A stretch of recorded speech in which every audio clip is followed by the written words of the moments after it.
Hello friend, कैसे हैं आप सब। आशा करते हैं आप लोग अच्छे होंगे। आज जो है हम आपके लिए लेकर आए हैं नेटवर्क सेक्शन का जो है कंप्लीट इन्फॉर्मेशन।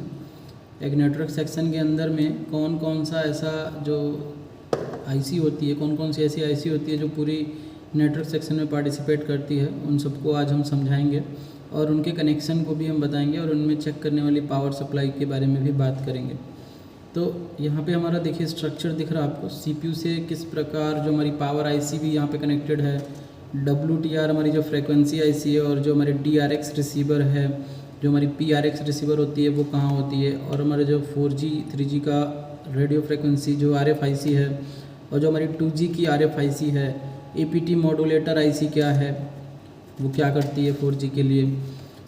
इन सभी चीज़ों को हम एक्सप्लेन करेंगे। वैसे तो ये चीज़ें पुरानी हो चुकी हैं, मार्केट में सबको ही लगभग पता होगा, लेकिन फिर भी हम अपने हिसाब से आपको एक थोड़ा सा बेसिक व्यू इसके ऊपर देना चाहते हैं, जिससे कि आपको ये समझ में आ जाए कि एक नेटवर्क सेक्शन के अंदर में क्या क्या चीज़ें होती हैं, कौन कौन सी आईसी होती है और कौन कौन से ऐसे ट्रैक लाइन होते हैं जो बहुत ही ज़्यादा इंपॉर्टेंट होते हैं नेटवर्क के पॉइंट ऑफ व्यू से। तो उन चीज़ों को उन सर्किट्स को हम जो है आज एक्सप्लेन करेंगे और आप उसे देखोगे और अपने फ़ोन पर उसे प्रैक्टिकली करके भी ट्राई करोगे, जिससे आपको काफ़ी हेल्प मिलने वाला है। एक नेटवर्क सेक्शन को रिपेयर करते टाइम किन किन चीज़ों को ध्यान देना होता है, और एरिया वाइज जो फॉल्ट होता है वो अलग अलग एरिया में अलग अलग ट्रैक लाइन के मिस होने से या आईसी के डैमेज होने से आता है। तो उन सारी चीज़ों को हम एक्सप्लेन करेंगे यहाँ पे, जो कि आपको नज़र आ रहा है स्क्रीन पर, जिसमें हमारा CPU, power IC, WTR, DRX IC, 2G RF, 4G RF, APT IC और पीआरएक्स आईसी होती है। अगर होती है तो ठीक है, नहीं होती है तो हमारी मेन आरएफ से ही उसको कंट्रोल किया जाता है। तो इस तरह के पूरे आईसीज़ होती है जो एक नेटवर्क सेक्शन को कवर करने में हमको इनकी स्टडी करनी होती है। अगर हम इन सभी आईसीयों को नहीं जानते हैं, इन सभी आईसीयों को नहीं पढ़ते हैं, तो इसमें हमें ये प्रॉब्लम होगा कि हम समझ नहीं पाएंगे कि सेक्शन वाइज कैसे रिपेयर करें। तो फर्स्ट हम यहाँ पे सबसे पहले देखते हैं कि सीपीयू जो होता है वो हमारी डब्ल्यूटीआर आईसी से किस प्रकार कनेक्टेड होता है। तो सीपीयू से डब्ल्यूटीआर की जो आईक्यू लाइन होती है, डब्ल्यूटीआर से आईक्यू लाइन होती है सीपीयू से जो कनेक्ट होती है, उनमें हमारी यहाँ पे 4 लाइनें होती हैं। यहाँ पे आपको ये 4 लाइन दिख रही है, ये हमारी जो 4 RxTx आईक्यू लाइन होती है जो सीपीयू से कनेक्टेड होती है। इन्हें हमें देखना होता है स्पेशली। इन 4 लाइनों को जब हम चेक कर लेते हैं तो उसके बाद हमें ये पता चलता है कि हमारी सीपीयू से डब्ल्यूटीआर आईसी जो है वो कनेक्टेड है। उसके बाद हमारा यहाँ पे 2 लाइन और इम्पॉर्टेंट है, आरएफई क्लॉक और आरएफई डेटा, जो 2 रजिस्टर के थ्रू भी आ सकते हैं और डायरेक्ट भी आ सकते हैं। तो ये 2 लाइनें जो हमारी आरएफई क्लॉक और डेटा है सीपीयू से डब्ल्यूटीआर के अंदर में, ये भी कनेक्टेड होना चाहिए। ये अगर ख़राब होगा, ये 4 लाइनें जो हमने बताई, आईक्यू लाइन और आरएफई क्लॉक और डेटा, और डब्ल्यूटीआर आईसी पे हमारी 1 वोल्ट और 1.8 वोल्ट की प्रॉब्लम होगी, अगर नहीं आती है या फिर ये लाइनें कट जाती हैं तो हमारी नो सर्विस का कंडीशन आ जाता है, और आईसी चेंज करने के बाद भी हमारा नो सर्विस सॉल्व नहीं होता है। साथ ही साथ पावर आईसी से हमारी एक एक्सो इन की क्लॉक फ्रिक्वेंसी होती है जो 19 मेगाहर्ट्ज़ की होती है, तो वो फ्रिक्वेंसी भी हमें देखना होता है, और उस फ्रिक्वेंसी को हम चेक करते हैं डीएसओ की मदद से। वो फ्रिक्वेंसी हमारी इस डब्ल्यूटीआर आईसी के अंदर में रिसीव हो रही है नहीं हो रही है। तो पावर आईसी से वो जनरेट होती है एक्चुअल में, वो फ्रिक्वेंसी 19.2 मेगाहर्ट्ज़ पावर आईसी से चल के डब्ल्यूटीआर आईसी के अंदर में इन करती है। डब्ल्यूटीआर को हमें पावर चेक करना है और उसके अंदर में ये फ्रिक्वेंसी चेक करना है, फिर इसकी ये 4 आईक्यू लाइनें चेक करनी है, और 2 डेटा और क्लॉक की जो आरएफई क्लॉक डेटा की लाइन है वो चेक करनी होती है। तब जाके हमें ये कंफर्म होता है कि सीपीयू से डब्ल्यूटीआर का कनेक्शन जो है वो स्टेब्लिश है, उसमें कोई प्रॉब्लम नहीं है। फिर उसके बाद हम बात करते हैं हमारी जो रिसीवर है डीआरएक्स, जो हमारी रिसीवर है, ये हमारी जो डाइवर्सिटी रिसीवर है इसके बारे में जानते हैं। और एक पीआरएक्स होता है प्राइमरी रिसीविंग, जो हमारी 2G आरएफ के अंदर भी इनबिल्ड होता है, और कभी कभी यहाँ पे उसके लिए भी एक आईसी दी होती है, जिसके बारे में हम यहाँ पे उस आईसी को हमने यहाँ पे ड्रॉ नहीं किया है। तो सभी फ़ोन में आपको देखने को नहीं मिलेंगे, किसी में होते हैं किसी में नहीं होते हैं। वो 2G आरएफ से भी कंट्रोल किए जा सकते हैं। 4G आरएफ हमारा अलग होता है और एपीटी आईसी हमारी अलग होती है। तो डीआरएक्स से क्या होता है, जो इसकी भी एक एंटीना होती है बोर्ड में, अप साइड में जो आपका एंटीना होता है, बोर्ड में ऊपर साइड में जो आपका एंटीना होता है, उधर में हमारा जो एंटीना होता है डीआरएक्स का एंटीना होता है। तो DRX का जो एंटीना होता है वहाँ से फ्रिक्वेंसी रिसीव करके इस रिसीवर को दिया जाता है, और ये रिसीवर जो होता है बैंड पास फिल्टर के जरिए अलग अलग बैंड्स को रिसीव करके जो हमारी WTR IC है उसको प्रोवाइड करता है। तो उसे हमें देखना होता है कि कौन सी बैंड जो है हमें चेक करनी चाहिए कौन से प्रॉब्लम के टाइम पे। तो अलग अलग बैंड पे हमारा एरिया वाइज स्विच होता है नेटवर्क। जैसे कि अगर हम स्ट्रॉन्ग एरिया में हैं जहाँ पे नेटवर्क स्ट्रॉन्ग है तो वहाँ पे क्या होता है कि अलग बैंड होता है, और हर एक कंट्री में अलग अलग बैंड जो है फिक्स किए गए हैं कि 4G के लिए आप इन बैंड को यूज़ करोगे, 2G के लिए आप इन बैंड्स को यूज़ करोगे, 3G के लिए आप इन बैंड्स को यूज़ करोगे। उसी के अकॉर्डिंग यहाँ पे बोर्ड में बहुत सारे बैंड पास फिल्टर दिए होते हैं जिनके थ्रू WTR या हमारी जो भी फ्रेक्वेंसी IC है उसको फ्रेक्वेंसी प्रदान की जाती है DRX या PRX IC से रिसीव करके। तो वो फ्रेक्वेंसी जब हमारी आ जाती है रिसीव होके, तब जाके WTR उनको फेच करता है, उनको डिकोड करता है और फिर से अगेन जो है उसको ट्रांसमिट करता है। DA1 DA2 DA3 DA4 4 लाइनें यहाँ पे होती हैं जहाँ से ये आउट करता है, और 2 लाइनें जो होती हैं हमारी 2G के अंदर में चली जाती हैं, और जब जाती है तो वहाँ बीच में भी बैंड पास फिल्टर यूज़ किए जाते हैं। 2G के अंदर में चली जाती है 2 लाइनें, और 2 लाइनें जो होती हैं हमारी एक बैंड सेलेक्टर के पास आती है। बैंड सेलेक्टर से हमारी 2G RF और 4G RF दोनों कनेक्टेड होते हैं, और एक लाइन डायरेक्टली हमारी 4G RF के अंदर में आ जाती है।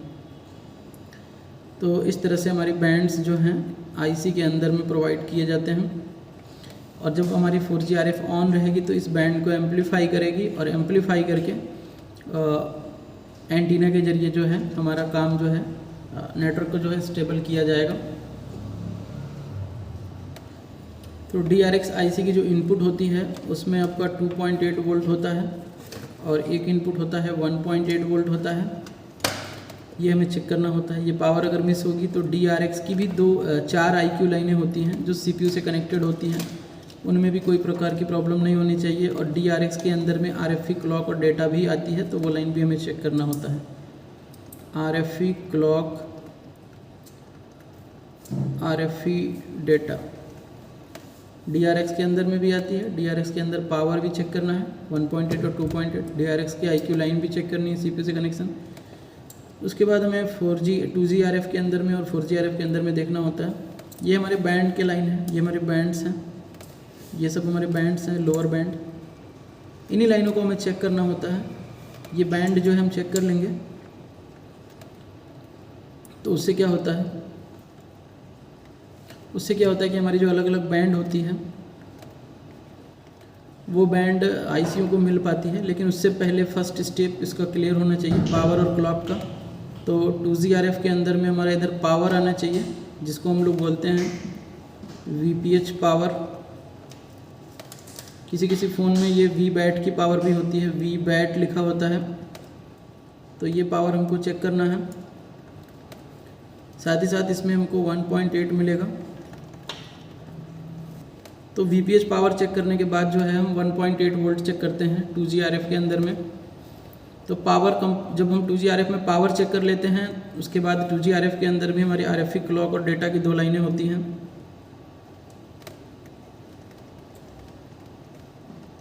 RFE क्लॉक और RFE डेटा 2 लाइनें होती हैं हमारी 2G RF के अंदर में भी। 1.8 वोल्टेज VPH पावर, और 2G RF भी 4G RF से हमें कनेक्टेड होता है। Higher band in lower band in out नाम से ऐसे बैंड पास फिल्टर लगे होते हैं। किसी में 1 होते हैं, किसी में 2 होते हैं, तो उनको भी आपको चेक करना होता है। फिर हमें 4G RF के अंदर में VPH पावर चेक करना होता है। VPH पावर जो है हमारी यहाँ पे भी आती है। VBAT भी हो सकता है, किसी किसी फ़ोन में VBAT होता है। फिर जैसे उसके बगल वाली पिन पे हमको VIO चेक करना है, यानी 1.8 वोल्ट चेक करना है। और VCC सप्लाई जो होती है 4G RF की, वो उसकी APT सप्लाई होती है, जो एक APT मॉड्यूलेटर IC से बनती है। उसकी आउटपुट कॉइल से होते हुए वो पावर इसके अंदर में आती है, और ये पावर हमारी फ्लैक्चुएट करती है, यानी कि अप डाउन होती है नेटवर्क के अकॉर्डिंग। जैसे नेटवर्क अप डाउन होता है तो ये पावर भी अप डाउन होती है। APT के अंदर मेन पावर जो है VPH होता है, और उसके अंदर में एक 1.8 की अदर पावर होती है। और APT IC CPU से भी कनेक्टेड होती है, जिसमें RFE क्लॉक और डेटा होती है। RFE क्लॉक और RFE डेटा।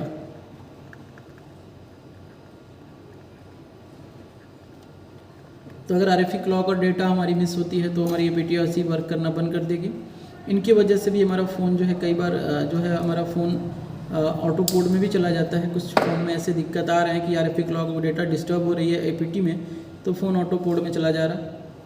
अभी जो है हमारा यहाँ पे DRX के अंदर में जो 1.8 वोल्ट है, ठीक है, DRX के अंदर में जो हमारा 1.8 वोल्ट है, इस वोल्टेज के अंदर में एक अलग प्रॉब्लम आ रही है।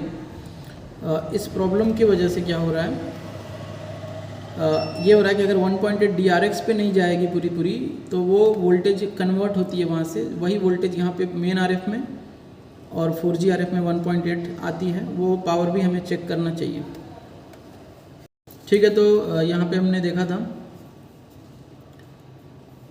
कि हमारा जो APT IC के अंदर में RFE क्लॉक डेटा भी हम चेक करते हैं, यहाँ तक हमने देखा था। अब इसके बाद जो है हमें ये देखना होता है कि हमारी फ़ोन में लिस्ट जनरेट हो रहा है नहीं हो रहा है। अगर फ़ोन में लिस्ट जनरेट होता है तो उस समय हमारी जो फ्रीक्वेंसी IC होती है वो काम कर रही है, यानी कि WTR जो है हमारा ऑन है और DRX भी हमारा काम कर रहा है। लेकिन अगर बैंड सेलेक्ट नहीं होता है या फिर अगर हमारा जो है केवल 2G का लिस्ट आ रहा है, 4G का नहीं आ रहा है, या 2G 4G कुछ भी लिस्ट नहीं आ रहा है, तो अलग अलग केस होते हैं जिनको हम क्लास में स्टडी कराते हैं। अभी हमारा मकसद यही था कि एक कनेक्शन लाइन को हम ड्रॉ कर सकें।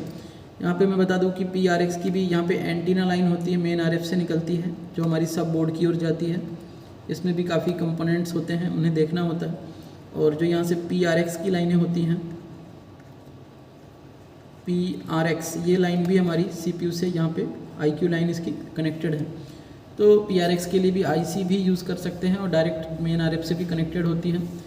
तो अभी आने वाले कुछ ऐसे भी एडवांस बोर्ड हैं जिनमें APT IC जो है वो एक सिंगल APT पावर, यहाँ पे हमने देखा, वो डबल APT पावर और 3 APT पावर बनाएगी। जो हमारी ऐसे 4G RF 2 भाग में टूटा हुआ होगा, जैसे जियो के फ़ोन में 2 भाग में 4G RF आ रहा है ना, वैसा ही APT पावर बनेगी, APT 0 APT 1, और वो उन दोनों ICO को देगी।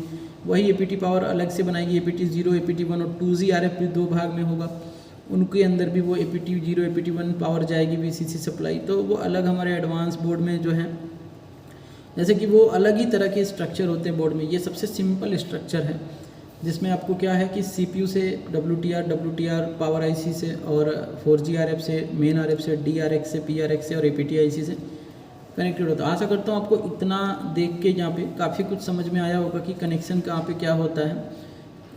इसे और भी ज़्यादा एक्सप्लेन करना है, अगर आप चाहते हो इसे और भी ज़्यादा डीप में समझना, इसे और भी ज़्यादा डीप में स्कीमेटिक के थ्रू समझना, तो आप जो है हमारा क्लास ज्वाइन कर सकते हो, जिसमें आपको मैं और भी ज़्यादा डीप में समझाऊँगा, जिससे कि आप इस सेक्शन को रिपेयर करते समय फंसोगे नहीं। अगर आप फंसते भी हो, अगर अच्छे से आप स्टडी करते हो चीज़ों को, एक एक पॉइंट, एक एक लाइन पे अगर आप ध्यान देते हो, तो आपसे नेटवर्क सेक्शन में जो है प्रॉब्लम जो है फंसेगा नहीं आपका नेटवर्क सेक्शन, यानी कि आप उसे इजीली रिपेयर कर पाओगे। धीरे धीरे काम करते हुए एक्सपीरियंस जैसे ही आप गेन करोगे तो नेटवर्क सेक्शन में आप काफ़ी अच्छा रिपेयर कर पाओगे, काफ़ी अच्छा काम कर पाओगे मार्केट में। तो अगर आपको वीडियो अच्छा लगता है तो वीडियो को लाइक कर दें, चैनल पर नए हैं तो चैनल को सब्सक्राइब कर लें, बेल आइकन प्रेस कर दें, ताकि ऐसे ही आने वाले वीडियो का नोटिफिकेशन आपको टाइम टू टाइम मिलता रहे। इस वीडियो का मकसद ये था कि आपको थोड़ा बहुत इन्फॉर्मेशन मिल सके, और अगर आप जो है रिपेयरिंग करते हो तो आपको थोड़ा हेल्प मिल सके। और अगर आप चाहते हो मोबाइल रिपेयरिंग का कोर्स करना तो आप जो है हमसे जुड़ सकते हो, जिसमें आपको A to Z complete information दी जाएगी स्कीमेटिक डायग्राम की, जिसके थ्रू आप जो है फ़ोन को रिपेयर कर पाओगे इजीली मार्केट में। और भी एडवांस लेवल के जो स्कीमेटिक मार्केट में धीरे धीरे आते जाएंगे, उनको भी पढ़ने में आप जो है सक्षम रहोगे, यानी कि आप इस लायक बन जाओगे कि स्कीमेटिक की रीडिंग के लिए आपको किसी इंस्टीट्यूट या किसी जगह को ज्वाइन नहीं करना पड़ेगा। आप इजीली जो है यहीं से घर बैठे कर सकते हो। और हमारा जो यूट्यूब पे मेंबरशिप का जो ज्वाइन बटन लगा हुआ है, वहाँ से भी जाके आप जो है ज्वाइन बटन पे क्लिक करके मेंबरशिप परचेज कर सकते हो, जिसमें आपको क्लास में पढ़ाए गए वीडियोस जो हैं, जो क्लास में पढ़ाया जाता है, वो वीडियोस आपको कंप्लीट वीडियोस वहाँ पे आपको मिलेंगे, जिसके थ्रू जो है आप वीडियो देख के, केवल वीडियो के माध्यम से जो है आप रिपेयर कर सकते हो, और काफ़ी कुछ यहाँ वहाँ से भी आप सीख सकते हो। अगर आपको चाहिए सपोर्ट, आपको चाहिए मतलब एक लाइव क्लास, तो आप जो है हमसे जुड़ सकते हो। हमारा जो है 20 जून से न्यू बैच स्टार्ट हो रहा है। उसकी टाइमिंग आप पता कर सकते हो और उसकी सीट की बुकिंग अभी से चल रही है, तो आप उसकी बुकिंग कर सकते हो। तो आशा करता हूँ आपको ये वीडियो समझ में आया। Thank you.